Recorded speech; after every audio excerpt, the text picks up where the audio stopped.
On a freezing winter night in February 1959, 9 experienced hikers vanished into the snow-covered Ural Mountains of the Soviet Union. Weeks later, rescuers found their abandoned tent. It had been sliced open from the inside. Their boots, heavy winter clothing, food, and personal belongings were still inside.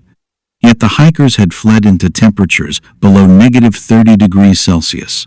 Some were later found frozen beneath a cedar tree, while others had suffered mysterious injuries.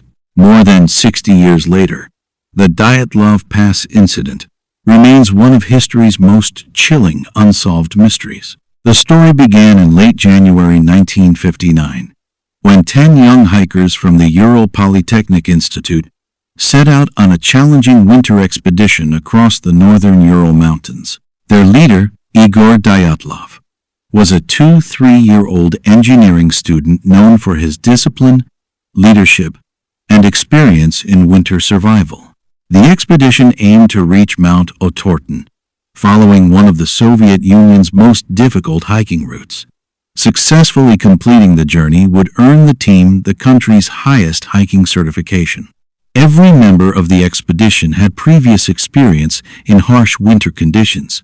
They packed carefully, carrying warm clothing, food, cameras, journals, maps, medical supplies, and skis designed for deep snow. Confident in their preparation, they began their journey in high spirits, documenting every stage with photographs and diary entries.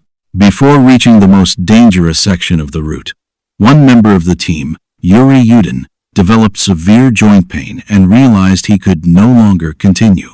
Reluctantly, he returned home while the remaining 9 hikers pressed forward. At the time, he believed he was simply missing an unforgettable adventure.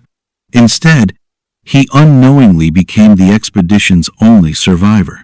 The photographs recovered later reveal a group full of energy and optimism.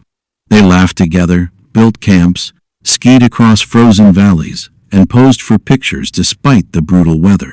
Nothing in their journals or photographs suggested fear, conflict, or any sign that disaster was approaching. On the 1st of February 1959, conditions suddenly became much worse.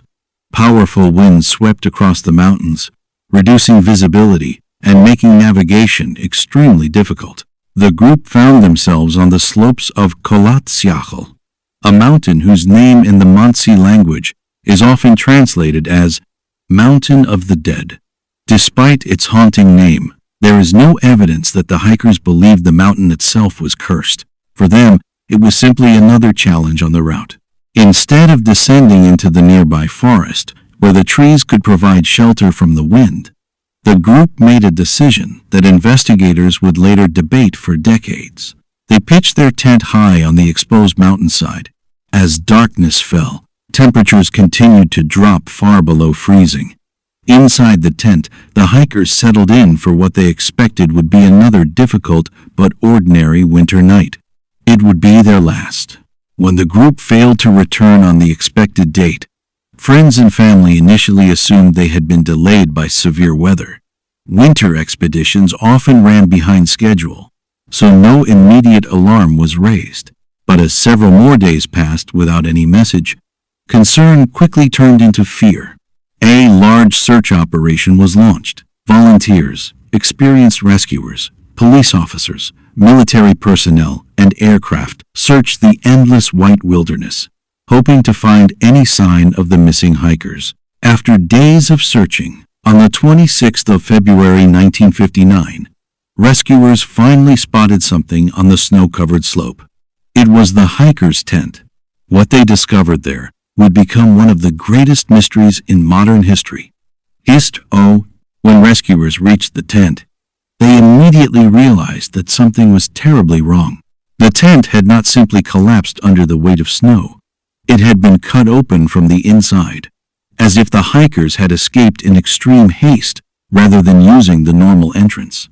Inside, they found almost everything the group would have needed to survive heavy winter jackets, boots, food, cameras, backpacks, and personal belongings. No experienced mountaineer would willingly leave behind essential equipment in temperatures below -30 degrees Celsius, unless they believed the danger outside was somehow less terrifying than whatever had forced them to leave. Outside the tent, investigators discovered a line of footprints leading downhill toward a forest nearly 1 mile away. Some footprints were made by people wearing only socks. Others appeared to be barefoot, and a few suggested someone had been wearing a single boot. Surprisingly, the tracks did not show signs of panic.